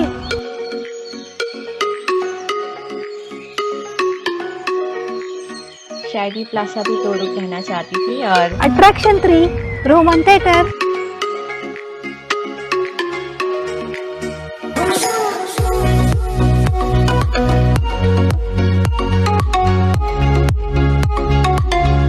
मैं बताना चाहूंगी कि योगिता यहाँ 13 सालों से रहती हैं और उन्हें आर्ट और कल्चर Attraction 4, पसंद है। मलगा कैथेड्रल। यूट्यूब के जरिए वे अपनी कहानियां कहती हैं, स्पेन भ्रमण की कहानियां खास तौर पर। Attraction 5, Malaga beaches.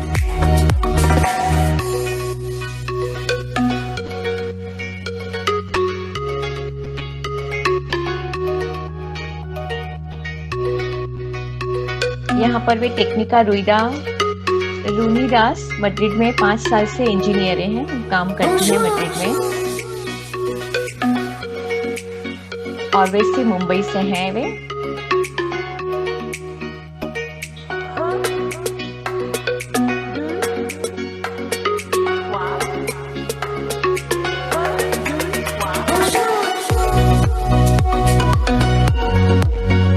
Attraction 6.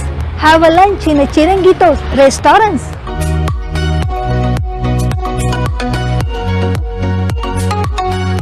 Malaga Picasso का जन्म स्थल है, इन्होंने बताया था हमें, और खास तौर पर उसके लिए भी जाना जाता है, उसके लिए भी विजिट किया जाता है।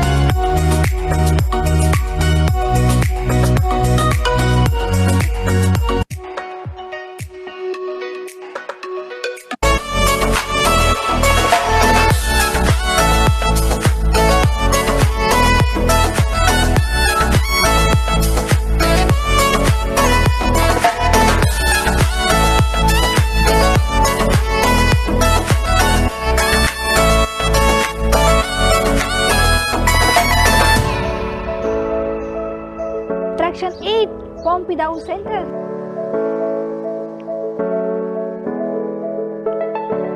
समुद्र के किनारे बसा हुआ है, ये कल्चरल सेंटर है। Attraction 9. Alcazaba. पुराने रोमन स्ट्रक्चर्स के बारे में यहाँ पर सारी जानकारी है। ये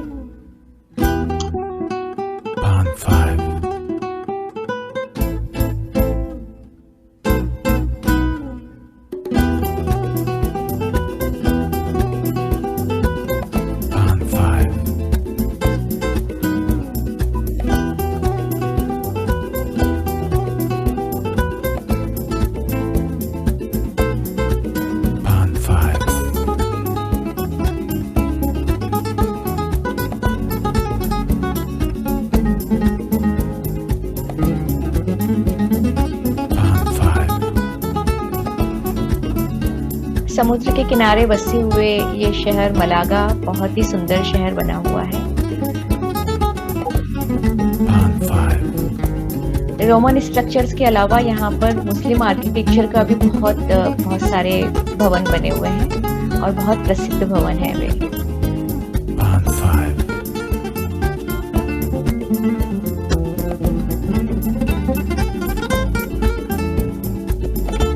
शुक्रिया योगिता, बहुत ही सुंदर वीडियो आपने बनाकर भेजा हमें, बहुत बहुत धन्यवाद इसके लिए। योगिता, आप हैं यहाँ पर हमारे साथ? चलिए कोई बात नहीं, वे शायद कहीं और व्यस्त होंगी। तो आज के कार्यक्रम की एक आखिरी प्रस्तुति है जो कि हमें भेजी है ध्वनि मेहता ने बार्सिलोना से, और ये सांस्कृतिक कार्यक्रम का एक हमारा आखिरी पड़ाव रहेगा आज का, और इसे हम अपने भारतीयों के साथ जोड़ने के लिए वे यहाँ पर नृत्य वगैरह सिखाती भी हैं। भरतनाट्यम उनके बहुत गहराई में बसा हुआ नृत्य है उनके लिए, और उन्होंने जो ये प्रस्तुति दी है, मैं चाहती हूँ आप सभी इसे देखें, आनंद लें, और उसके बाद हम इस कार्यक्रम का समापन करेंगे।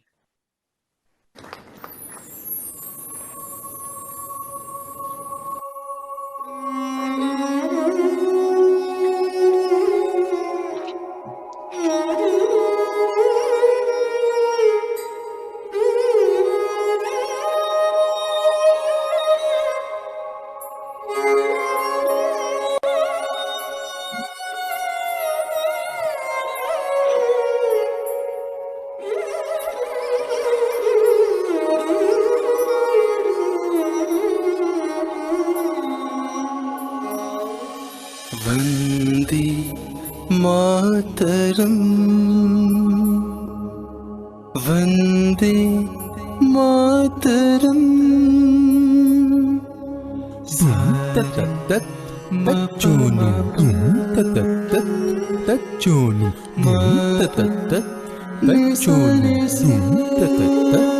तच्चोनु, वंदे मातरम,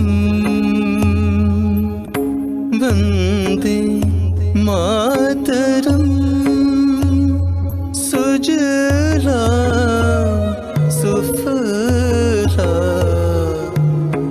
मलयज शीतला, सश्यामला मातरम, वंदे मातरम, वंदे मातरम।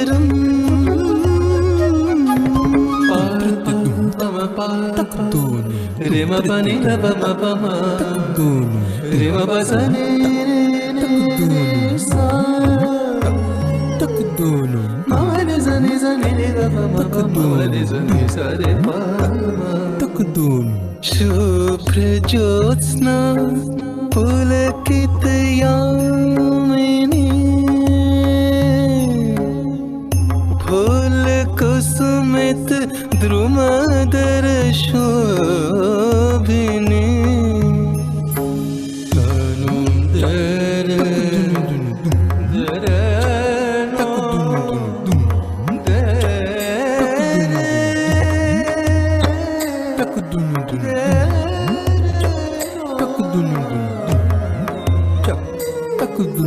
शुभ्र ज्योत्स्ना पुलकित यामिनी फूल कुसुमित द्रुमदल शोभिनी सुहासिनी सुमधुर भाषिणी सुखदाम वरदाम मातरम वंदे मातरम वंदे मातरम वंदे मातरम वंदे मातरम।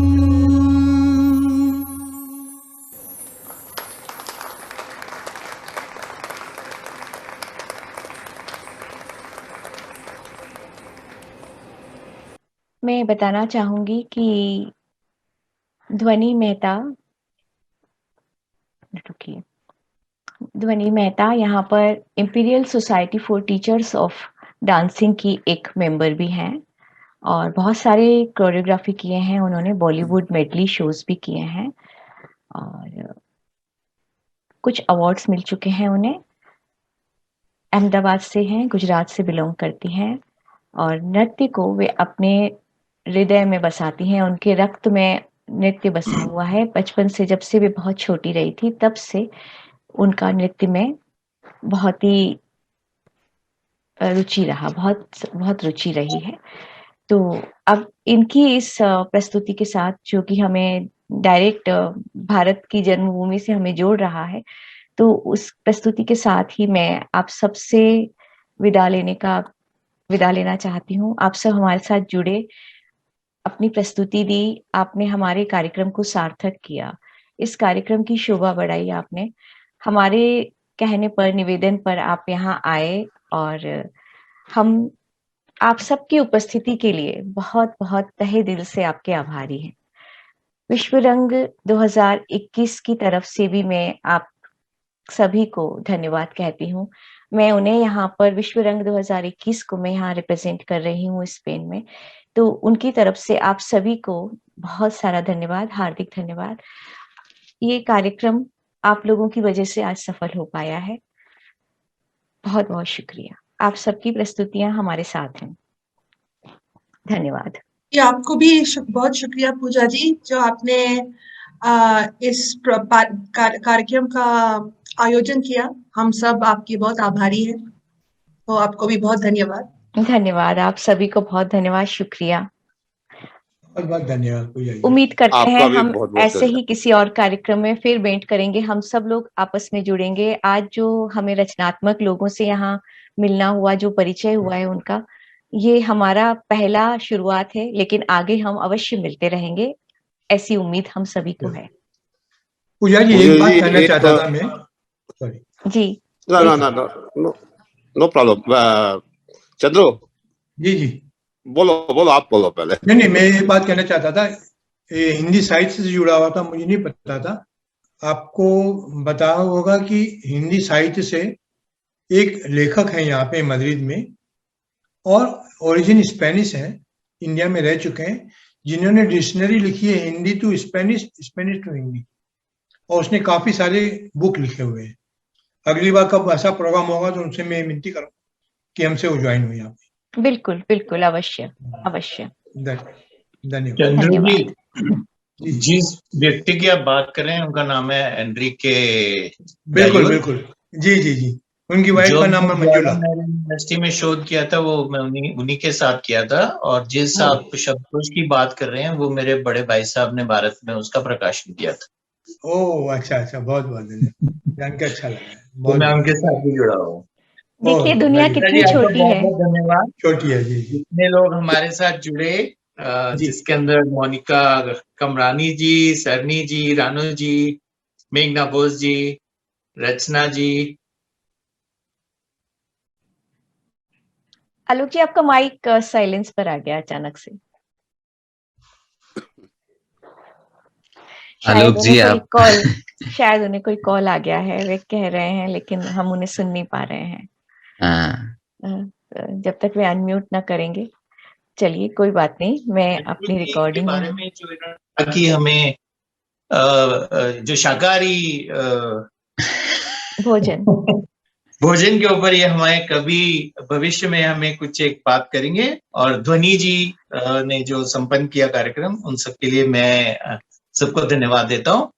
और पूजा जी इसी तरह आप कार्य करते रहें और हम आपके साथ जुड़े रहेंगे। मैं कंदक की तरफ से तो आपको पक्का बता सकता हूँ कि वो हमेशा आपके साथ जुड़ेंगे और ध्वनि जी भी जुड़े रहेंगे। बिल्कुल बिल्कुल बिल्कुल, कंदक हमारे साथ जुड़े हुए हैं और आगे भी कार्यक्रम हम साथ में करेंगे, अवश्य करेंगे। आपका धन्यवाद। और ध्वनि के एक प्रतिनिधि के रूप में मैं सिर्फ ध्वनि जो आप नहीं जानते, मेरा बहुत बड़ा सौभाग्य है कि वो मेरी धर्मपत्नी है और उन्होंने एक संदेश भेजा है। वो खुद अभी पढ़ा रही हैं, उनकी नृत्य की क्लास चल रही है, तो इसलिए वो आ नहीं सकी, मगर उसने आप सबको अपना धन्यवाद भेजा है और आपसे आशीर्वाद मांगा है। तो और पूजा जी बहुत बहुत धन्यवाद, आपने जो ये हमें मौका दिया इसके लिए, ये खूबसूरत आयोजन किया और एक खूबसूरत शाम का हमें तोहफा दिया। ध्वनि को भी हमारी तरफ से बहुत बहुत धन्यवाद कहिएगा, उनका प्रस्तुतिकरण बहुत ही लाजवाब रहा। हम उसको देख रहे थे तो उसी में खो गए, और साथ में जो संगीत था वो भी उन्होंने बहुत अच्छा चुना है अपने नृत्य के लिए, और बहुत धन्यवाद उन्हें भी, बहुत बहुत धन्यवाद। आप सभी का धन्यवाद, मोनिका कमरानी, रानू जी, चंद्रू बेलानी, शशि कुमार लालवानी जी, योगिता, रचना, प्रियंका, मेघना जी और श्रीनी और योगिता और बाकी सभी लोग। सबसे ज्यादा धन्यवाद मेरा हमारे चीफ गेस्ट जो आज समय निकालकर हमारे साथ जुड़ पाए, कमल फबियानी जी को है सबसे बड़ा धन्यवाद कि इतना व्यस्त रहते हुए उन्होंने हमारे लिए समय निकाला। और उसके बाद दूसरा बड़ा धन्यवाद है आलोक जी को। आलोक जी हमारे लिए बहुत बड़ा स्तंभ रहे आज के कार्यक्रम के, तो हृदय से आप सभी को धन्यवाद है। हम पुनः मिलेंगे इसी उम्मीद के साथ। आज का कार्यक्रम समाप्त करने की इजाजत चाहती हूँ। नमस्कार। नमस्कार। Thank you Pooja ji.